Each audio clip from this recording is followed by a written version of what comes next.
स्थापकाय च धर्मस्य सर्वधर्मस्वरूपिणे स्थापकाय च धर्मस्य सर्वधर्मस्वरूपिणे अवतारवरिष्ठाय रामकृष्णाय ते नमः। असतो मा सद्गमय तमसो मा ज्योतिर्गमय मृत्योर्मामृतंगमय। Om Shanti Shanti Shanti.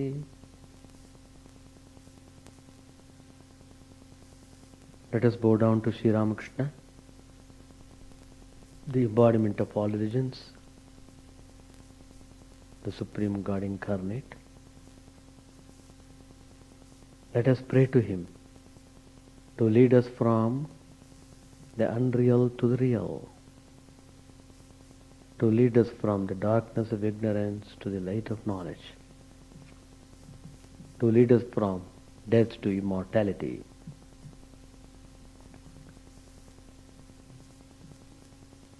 We have been studying Sri Ramakrishna's teachings.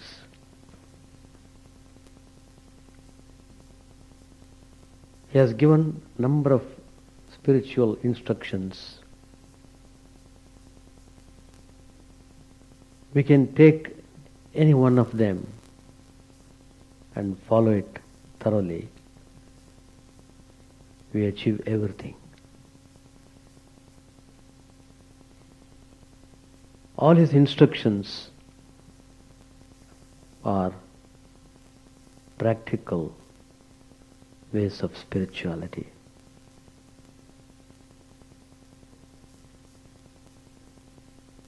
He said, a man attains everything when he discovers his true self in himself. This is the statement of Sri Ramakrishna. The object of sadhana, practice, is to realize that true nature of our self. That also is the purpose of assuming the human body. One needs the clay mold as long as the gold image has not been cast. God is not only inside us, He is both inside and outside. As long as we live, we can't but work. We should meditate steadily besides engaging ourselves in work. We should integrate work and meditation in order to discover the true self. About this topic,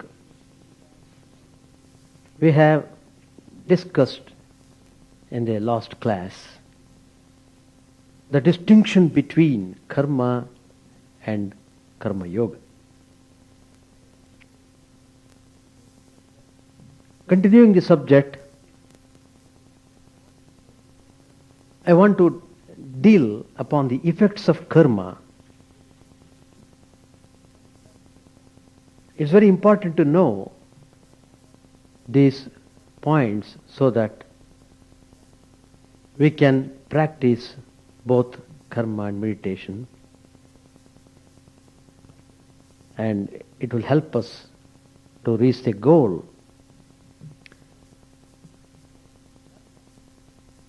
Karma produces two kinds of result. A cosmic one and an individual one. Suppose you throw a stone into a pond, what will happen? It produces ripples which travel outwards and after striking the bank return to the point where the stone has fallen. Similarly, every action produces an effect on the cosmic mind, which is called Mahat, and returns to the doer after a certain period of time. It comes back to the person from whom it went out. The effect produced on the cosmic mind is called apurva. It gets stored up, and after undergoing a process of ripening, which we call vipaka,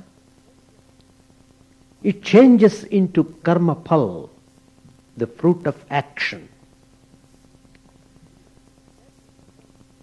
And then it returns to the doer. It is this karma phal, the fruit of action, that determines the environment we are born in and the experiences that we get in life. So how it is very important to know about the karma, about the activities in which we engage ourselves every day. Like the banks of the pond, God, who is the Supreme Self, Paramatman, acts as a great reflector and returns the fruits of actions to every soul in each birth. According to Buddhists, according to Jains, and some other schools of philosophy, once a person does an action, no power can prevent the karma phal from returning to him. But the teachers of bhakti, devotion, hold different view. That God, the eternal giver, He has all the powers. He can do, He can undo, He can modify any karma.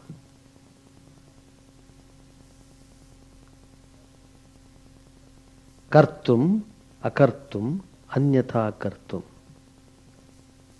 God can do anything.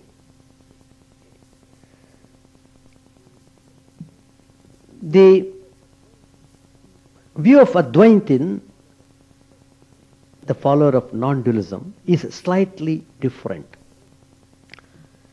They think in a slightly different way about the karma phal. They strive to eliminate the I itself, so that if the karma phal returned, there would be none to receive it.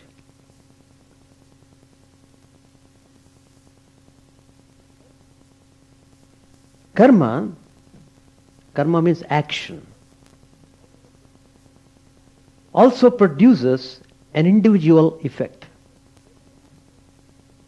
Every action leaves on the mind of the doer an impression which is known as samskar. Samskar is of two types. One is called karma bija. The other one is called vasana.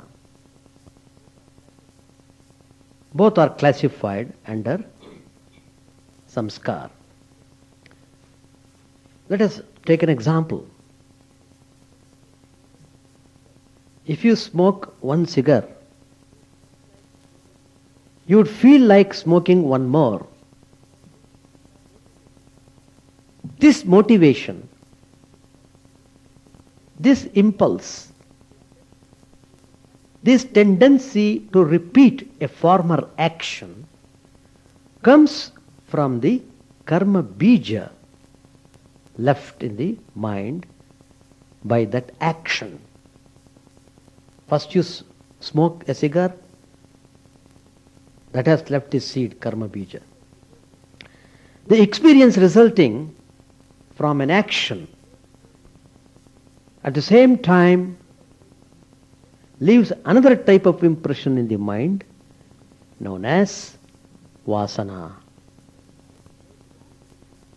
which later on produces the memory of that experience, not the impulse to repeat. Just a memory. Motivation and memory, karma bija and vasana, which give rise to them, are closely interlinked. The arousal of the one rouses the other two. But it is important to know the distinction between the two. The memory that vasana produces consists chiefly of mental images and ideas,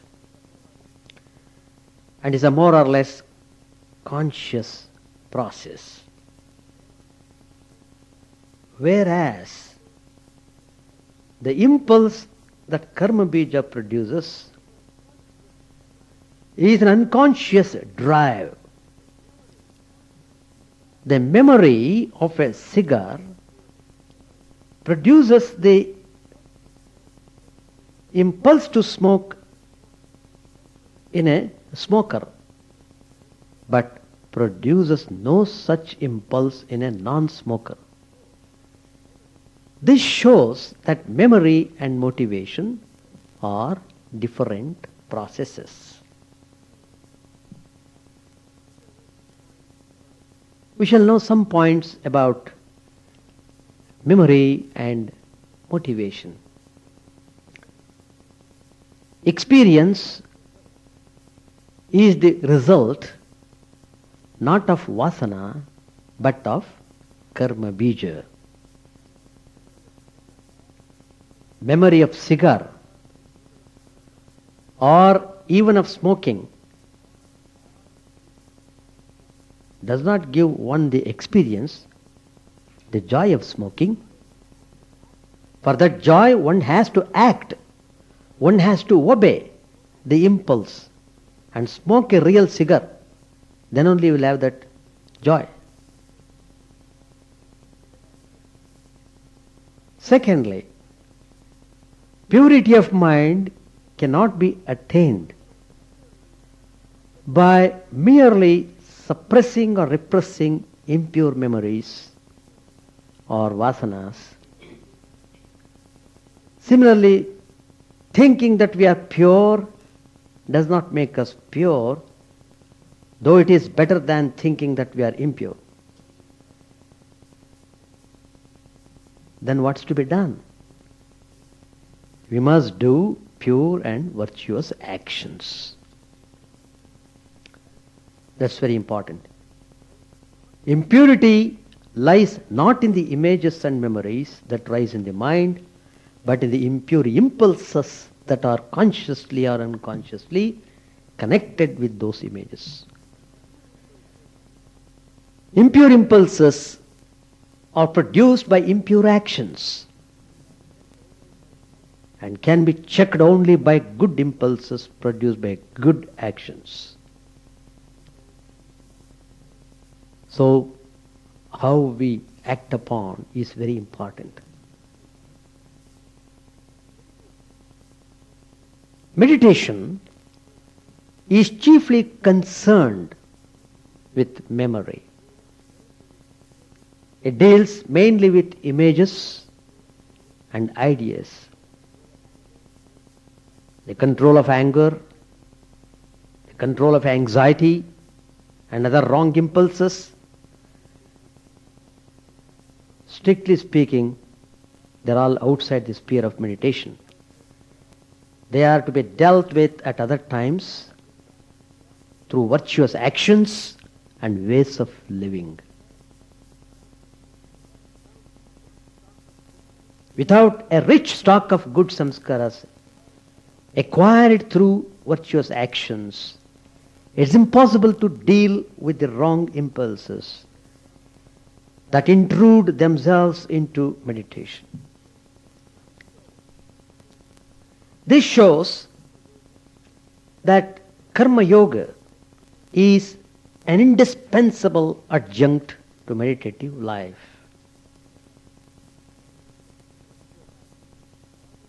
Virtuous actions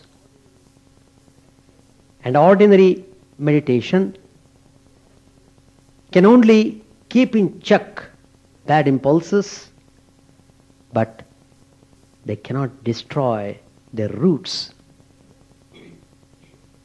The roots, that is the samskaras, can be burnt up only with prajna, the light of Atman that shines forth during the advanced stages of meditation. The immediate goal of both karma yoga and meditation is the awakening of this inner light, an experience which Ramanuja, one of the great exponents of qualified monism, has termed Atmavalokan. Most of the traditional teachers of Vedanta have held that karma yoga does not lead directly to the attainment of Brahman and Mukti, liberation, whereas a few others, including some modern teachers, have held that it does. Ramanuj has effected a compromise between these two views by showing that though karma yoga does not lead directly to the realization of the infinite Brahman, it does lead to the realization of the Pratyagatman, the individual inner self. This is one of the significant contributions of the great Ramanuj to Vedantic spirituality. Karma yoga does not merely purifying the mind, it also gives rise to a definite spiritual experience. Atmavalokan, or the awakening of the inner self. That awakening of the inner self is achieved through karma yoga. This point deserves the careful consideration of all aspirants, especially those who give more importance to karma yoga. So, we have discussed the difference between karma and karma yoga in the last class also. It is important to know distinction between meditation as a technique, vyavastha, and meditation as a state of consciousness, avastha. Vyavastha, avastha. We should know the distinction between these two. What is Vyavastha? The first is a scheme or procedure, often a complex one, involving several steps like prayer, bowing down, breath control, visualization, repetition of mantra, self-surrender, so on and so forth. The effort of following this procedure is what most people mean by meditating. It is a kind of inner ritual, a mental drill, a struggle against psycho-physical automatisms, lower impulses and uncontrolled thinking. Meditation as a state, avastha, is a simple state of awareness, chit, or a mode of being or existence, sat, in which one experiences deep inner calm. At times, one may get into this state spontaneously, but usually it is a result of the practice of the meditative technique for a long period of time. Sometimes this mental drill does not produce any noticeable effect except the establishment of some order in one's inner life, so much so that many people go on practicing meditation without entering the meditative state at all. It is the meditative state that Patanjali means in Raja Yoga by the term dhyana, and not any meditation technique. The few techniques that he mentions in Raja Yoga are really methods for fixing the mind at one point, an exercise which is known as dharana. As a matter of fact, all meditation techniques are to be regarded as techniques of dharana. So one has to pass through all these stages in order to enter into meditative state. Then only you will be able to achieve the goal of discovering your true self. We shall study about this much more in the next class.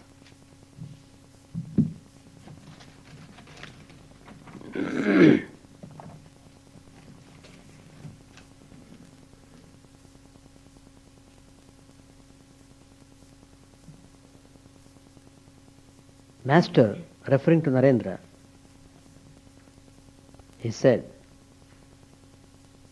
the chatterbox, but he is now much worried about his family.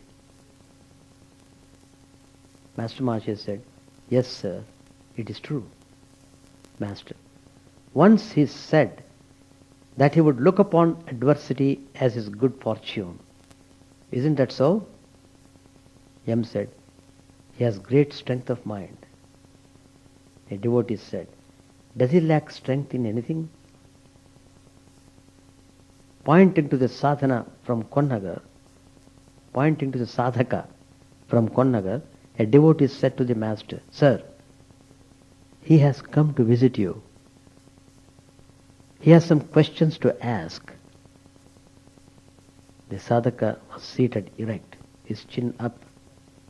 Sadhaka said, sir, what's the way? Sri Ramakrishna said, faith. Faith in the Guru's words. Page 524, I am reading. Faith in the Guru's words. One attains God by following the Guru's instructions step by step. It is like reaching an object by following the trail of a thread. Sadhaka asked, "Is it possible to see God?" Master replied, "He is unknowable by the mind engrossed in worldliness. One cannot attain God if one has even a trace of attachment to lust and gold. But he is knowable by the pure mind and pure intelligence. The mind and intelligence that have that have not the slightest trace of attachment. Pure mind, pure intelligence, pure Atman are one and the same thing." Sadhaka said, "But the scriptures say, from him words and mind return baffled. He is unknowable by mind and words." Master said, "Oh, stop. One cannot understand the meaning of the scriptures without practicing spiritual discipline. What will you gain by merely uttering the word Siddhi, Indian hemp? The Pandits glibly quote the scriptures, but what will that accomplish? A man doesn't become intoxicated even by rubbing Siddhi on his body. He must swallow it. What's the use of merely repeating, 'There is butter in the milk'? Turn the milk into curd and churn it, only then will you get butter."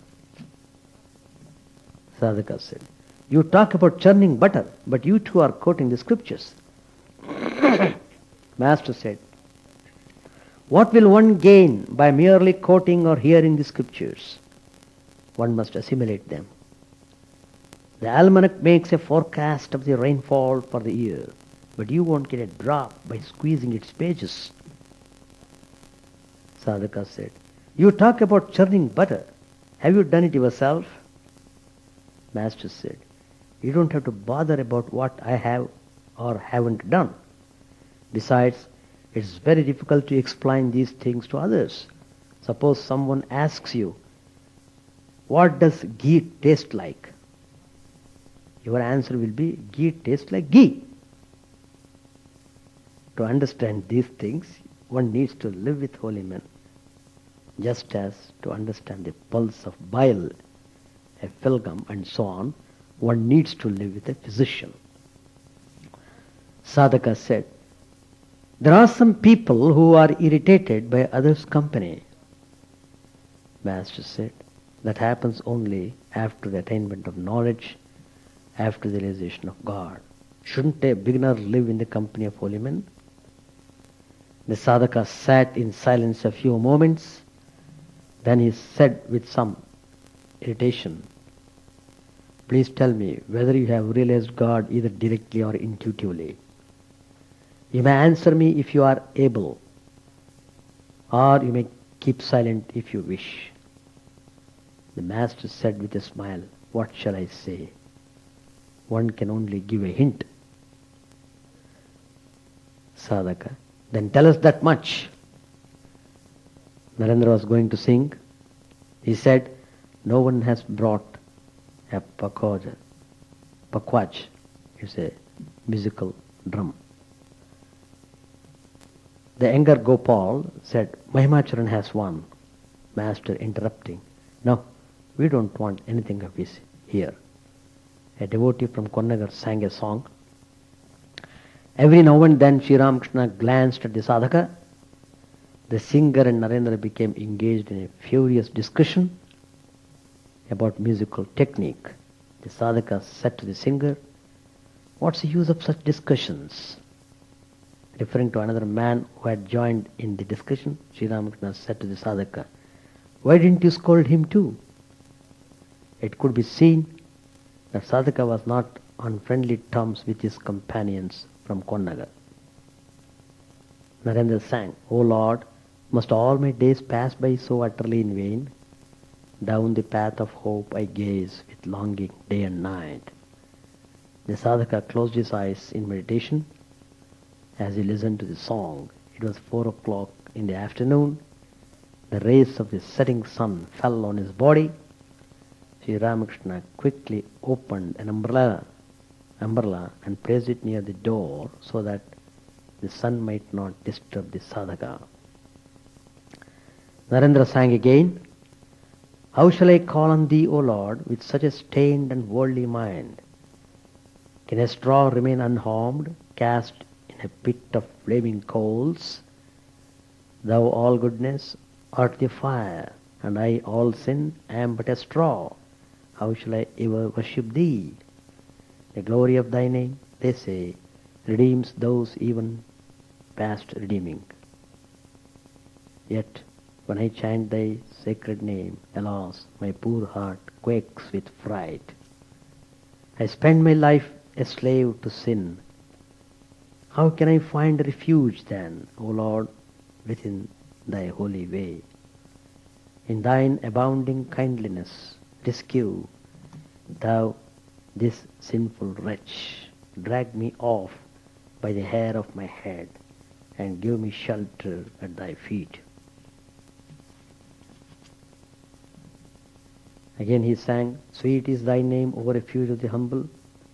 It falls like sweetest nectar on our ears and comforts us, beloved of our souls. The priceless treasure of thy name alone is the abode of immortality. And he who chants thy name becomes immortal.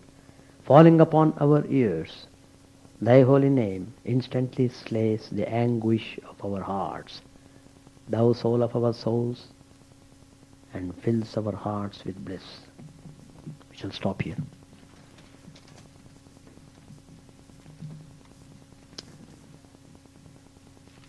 Any questions to ask?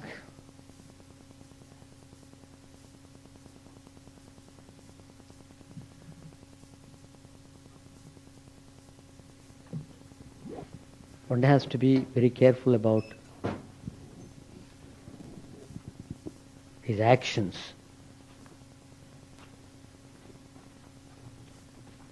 That leads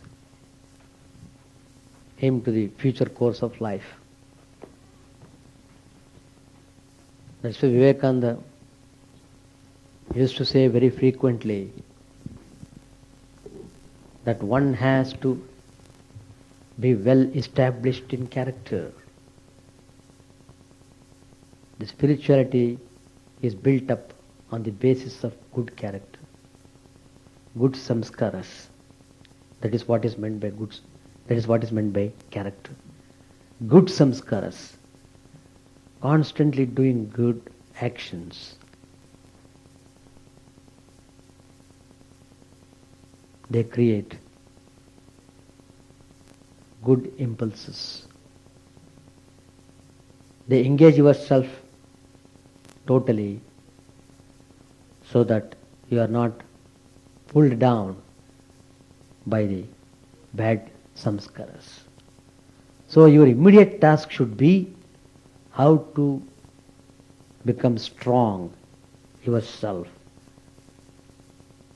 how you should be trained to make your mind strong, how to make the good samskaras,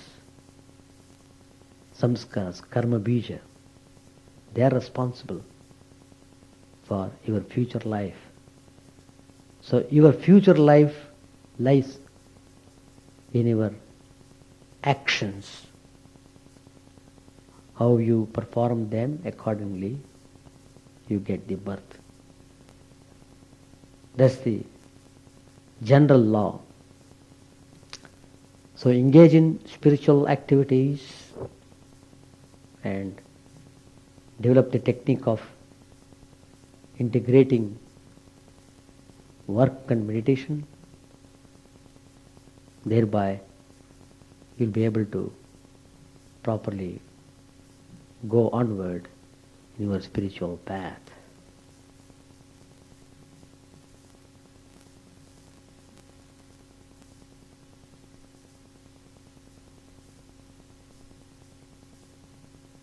Any questions, Bhatia? Any remarks? You talked about the process of meditation, and meditation is something that everything means Yeah. But does that necessarily mean that you're doing something wrong? It is not something wrong, but you must know the you must know how you are organizing yourself to proceed onward in that meditative technique. I am discussing this point again in the next class also. How you must be able to direct yourself to that goal of self-awareness. These techniques are important. But then you must have that knowledge of the point where you are going to reach. So that means becoming aware of that is discovering the true self. So that is the stage. By following these meditative techniques, definitely one is led to the next higher stage in meditation. But real meditation is that where you get totally absorbed in the object of meditation. So total absorption leads to the ultimate reality. And we shall discuss, those points are to be discussed a little more, because there is no time today. So please attend next class. I will definitely deal with that subject.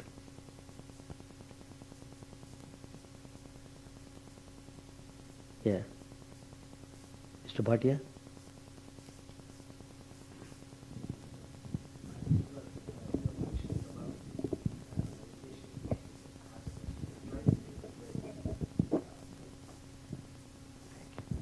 In our scriptures, they say that the mind, in the process of meditation, mind should be controlled to such an extent that mind and the heart should become one. And when that stage comes, that is the essence of all spiritual knowledge, and that is the essence of all meditation. Everything else is argumentation. How mind and heart should become one, that is the important point. Because if that is the essence of all spiritual knowledge and meditation, then how mind and heart should become one? What is the process? How should go about? Now, as I said in this class, what all the practices you do in fixing the mind, they're all classified as inner ritual. So, of course, they are helpful. They are helpful in making making your mind more strong and more directed towards the goal of meditation. They do help. Certainly they help. In fact, the whole process of yoga is nothing but purification of the mind. What is the purification of the mind? The mind should be freed from the clutches of the samskaras. That's called the purification of the mind. We are all under the grip of the samskaras in one way or other. Even good samskaras may be, but we should be freed from the grip of even those good samskaras. We must not be attached to them. Attachment means misery, always. It ends up in some kind of dissatisfaction or discontent. So, that's the way of understanding the getting into reality of the subject. So these different techniques are given only to give training to the mind, so that the trained mind would be able to go forward in the meditation. So the idea is you have to keep yourself watchful about your movement. Whether you are staying at the same point or are you moving onward. That you should keep on looking into in your spiritual practices. That's the idea. Actually, when you are doing repetition of mantra and prayers, etc., constantly, what happens in that process is that slowly you become unaware of the external things that distract you. And more you become interested in the object of meditation. And finally, get yourself totally absorbed in that object of meditation. It's only then the real meditation has started. The real meditation has started when the mind is totally absorbed on the object of meditation. Then, if a person is able to stay for a long time at that point, then he will discover his true self, when he would get immense joy, immense bliss. That's called samadhi. So the fruit of meditation is samadhi. That's the point. Anyway, I am discussing this a very deep subject. I have to deal with so many points here.